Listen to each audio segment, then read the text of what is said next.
Hey guys, it's Kerry with another installment of Own It, Never Falking Seen It, and continuing my reviews of the Quentin Tarantino films that I haven't reviewed on this channel. The last one I reviewed was not an Own It, Never Falking Seen It, mainly because of the fact that I had already seen that one a year before, but this one is in fact one, and that is for a film I've wanted to see for a very long time now, that of course being Django Unchained.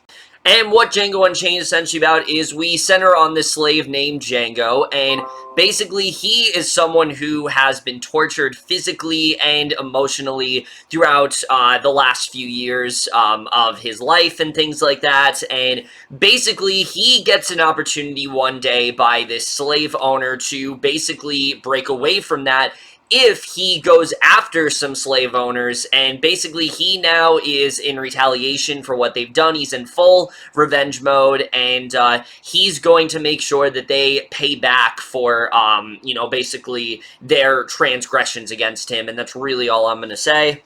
So, Django Unchained, like I said, this is a film that I've been wanting to see for a very long time now. In fact, out of the two Tarantino films that I am reviewing, this was the one that I was most excited to finally watch. I've wanted to see this one as well since, like, 2015, but again, for some reason, I just never got around to it, and that's finally changed, and thank God it did, because this is easily, I think, one of Quentin Tarantino's strongest films yet. There are many... Django Unchained is the definition of just a really great revenge film, but also a really great ode to classic westerns, and we're just getting to right now, starting off with the cast. And easily, that is one of the best things about this film, without a doubt. The cast here is just fantastic, but someone who I just do not think gets talked about enough is actually our lead star here. Jamie Foxx as Django is easily one of the best roles I think he's ever given. I adore every single second in this role. Django, yes, is someone who, he is very badass, he's very unapologetic for what he's done, and yes, he has this vengeance, and you see his determination for wanting to bring all of these slave owners down, for all the reprehensible stuff they've done to him. And yes, Foxx definitely has that gravitas and conveys that really well, but he also conveys a sense of emotion and really pours out a lot of it into this role. There's one scene especially with him where he witnesses his wife. I don't want to spoil too much with it for those who haven't seen it, because I'm sure there are some people out there who haven't seen this movie, but it almost had me near tears. It really did. The way that he was reacting to it, just seeing his wife and things like that, and I think that alone should have solidified him some kind of Oscar nomination. I think he gives some of the best work of his entire career here. He's the perfect blend of someone who is relentless and hellbent on killing, but someone who also has a reason for doing it. He's not just this merciless killer. He is merciless, but he has a reason for why he's doing it, and he does have a moral compass in that way, and I think he just does a really great job with balancing those two sides out very well. Django is the anti-hero that you want, and then Christoph Waltz once again gives another very strong performance. I don't think it's on the level of Inglourious Basterds, and to be 100% honest with you, I don't really know why he was nominated over everyone else, but he is still fantastic here. Him and Jamie Foxx just have such great chemistry. These two bounce off each other really nicely. And Dr. Schultz is a very complex character in the sense where there are things that he's doing, and he's doing it for the right reasons, but he still is not necessarily a good person, and I think Waltz does a lot to really explore the complexities and the gray areas of this character. This is not just someone who is very by the book. This is not someone who is also just morally awful. Like, he kind of fits on both sides of the coin, and I think he did a really great job with that here, and I really loved him throughout this film. However, similar to the last one I reviewed, easily the standout of this movie is Leonardo DiCaprio as the villain of the film, Monsieur Calvin J. Candy. Look, I've said it before, I think Leo is the best actor working today, bar none.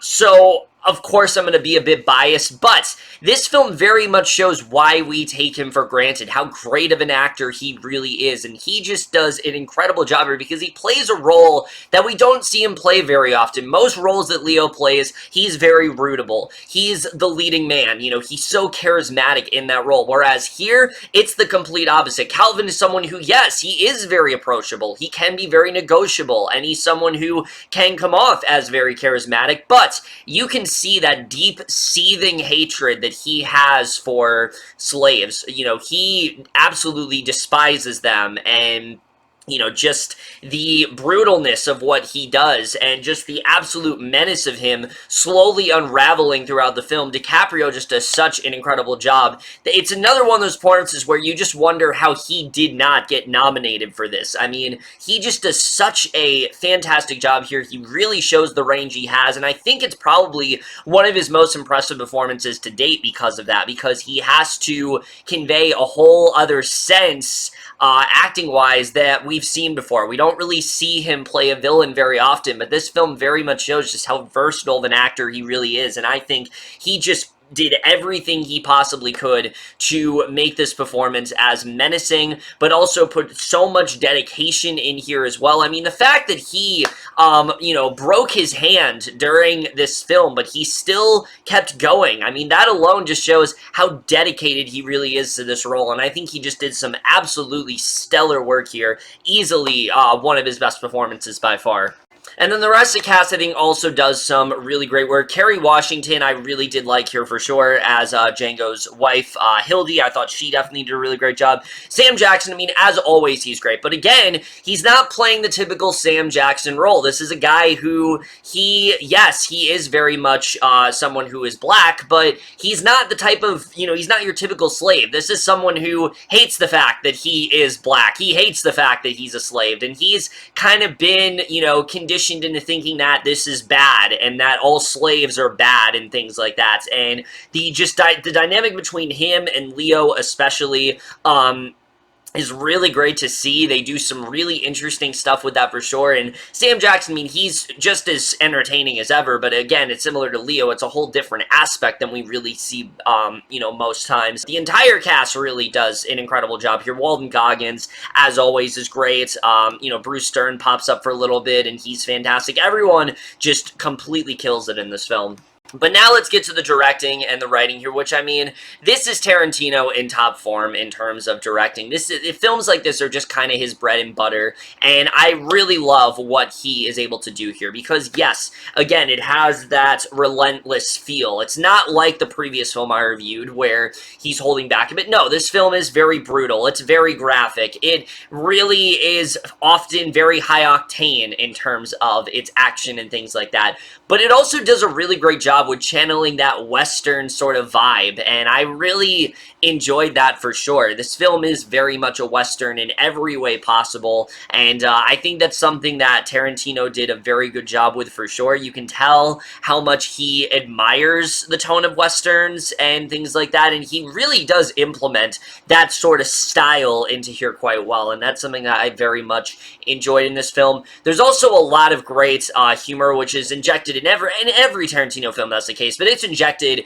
very well here. Some of the funniest moments of any Tarantino film, I think, are in this film. I mean, definitely some really great stuff, but also the emotion. I mean, he just does everything so well here. His directing is fantastic as always, and you know, again, there's not many directors that are this masterful consistently, but it really does show how great he is here. And the writing as well, though, is really what impressed me with this film, because this could have easily just been a simple revenge film, and in many ways it is. It is definitely a simple revenge film. You know, you have Django, you have him, he's on this quest because he knows that his wife was captured because she's also a slave, and that he's going to try to break her out, but he's also going to try to, you know, go after all these slave owners and things like that. So yeah, in that sense, it's a very typical revenge film.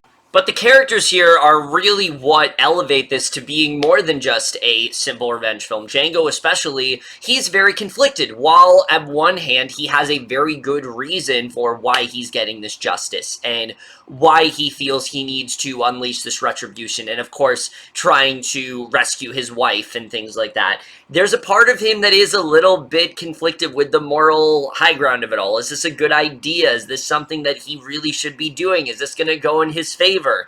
And that's something that you can very much get behind. He's kind of just found himself in this situation where he doesn't really have a choice at this point. It's either he does this or he kind of just has to live as a slave forever, and he obviously doesn't want to do that. He's already suffered way more than he's already suffered way more than he ever expected to, and he doesn't want to anymore. And I think that alone is a really great character arc. Where Django ends up going in this film is fantastic, and I really love the way he was written for sure, and the way that Schultz really gets him on board with all this is something else I think they did a really good job with. And they do enough to show that while Schultz is not a good person, he is looking for Django's best interest. This is a guy who, yeah, he's, okay with killing a bunch of people, and sure, yes, he is, in fact, a slave owner, but he kind of reminded me of, like, Benedict Cumberbatch in 12 Years a Slave, where, yes,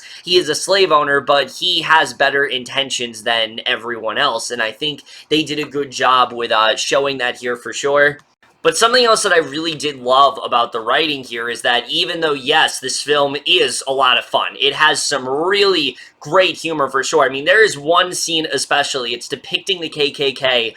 It has to be one of Quentin Tarantino's funniest scenes. I mean, I was dying of laughter. It's a very, very simple joke, but just the dialogue and the way it's all handled in that scene, it's just perfect. I absolutely love it, and I think scenes like that alone, it's like something you could only get away with in a Quentin Tarantino movie, and it very much does show that. But regardless of that, they still do show you the brutality that these slaves have gone through. There are some very disturbing scenes. There are some scenes that are very hard to watch, for sure, but we get brief glimpses of it. This film is more about the revenge. It's about that side that I'm sure a lot of slaves have thought about. What if you were able to go after the people that have, captured you? What if you were able to get that vengeance? That's something that, Django really wrestles with in this movie, and that's enticing to him. That's something that, again, he constantly goes back to is, just the idea of getting that revenge, the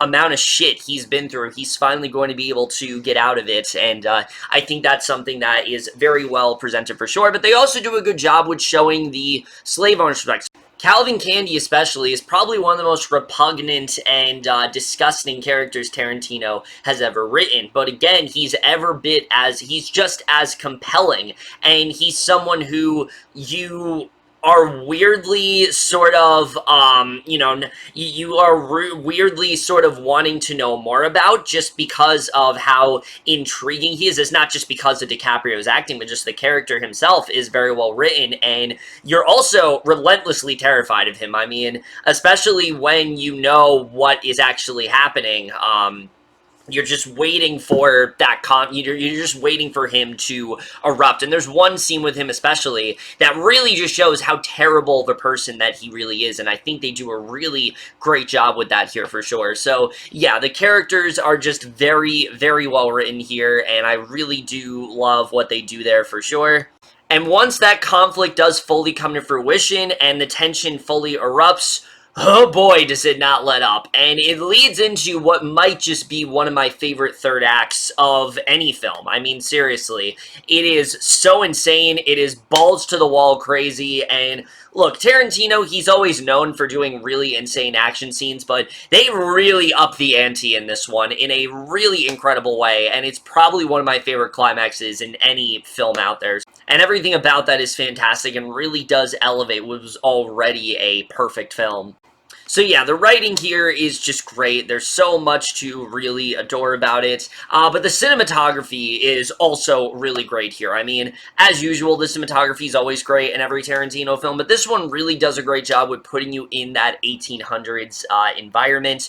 It definitely feels like a very lived-in location in that way, and there are some very well-shot scenes for sure, some real standout stuff, as in any Tarantino film, and I think they do a great job cinematography-wise. The score here I also really do adore. I love the main Django theme, and the score itself is also fantastic here. Without a doubt, it's one of the best things about the film. The film also does use a lot of songs from the Old West, like songs that were used in Westerns are used here, and again, it just does a great job with paying tribute to that genre for sure, and the editing is fantastic as always. This film, it's almost 3 hours long, but it very much needs to be. There's not a single scene that really is wasted here. I think they do a really great job with fully diving into these characters, and really does give you a very good sense of, you know, who everyone is, where their perspective lies, and just giving us more time to really play around with, you know, this idea of how long can Django actually get away with this? Is Django actually going to be able to pull this off? You know, is there any chance that this ends up going as well as he thinks it does? And I think they do a great job with that here. So overall, Django Unchained is everything that I adore about Quentin Tarantino. It's a great revenge film, but it's elevated to another level thanks to fantastic characters, some amazing dialogue, some absolutely hilarious scenes, some really entertaining action sequences, and some very good social commentary on just moral high ground and things like that. I think all of that stuff is really great for sure. Jamie Foxx, Leonardo DiCaprio, Samuel Jackson, they own this movie without a doubt. Him and Christoph Waltz, you know, Jamie Foxx and Christoph Waltz, they do have very strong chemistry, but those three, I think, really do stick out here. It's a great revenge film, but it also is a really just great film in general. It's easily one of my favorite Tarantino films, without a doubt, and obviously, I'm going to give Django Unchained an A+.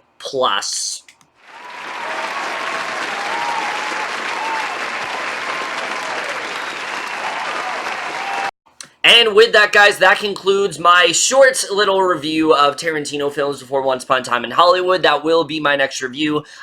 Very excited to finally review that one to you guys. I have seen it already, but my review for that will be up tomorrow, so definitely look forward to that. I'm going to probably see it again before I review it, just so I have a more, you know, concise review and things like that. But that's it for this video. Hope you guys enjoy. We'll see you guys in my next video, and we'll see you guys for that. Okay, bye.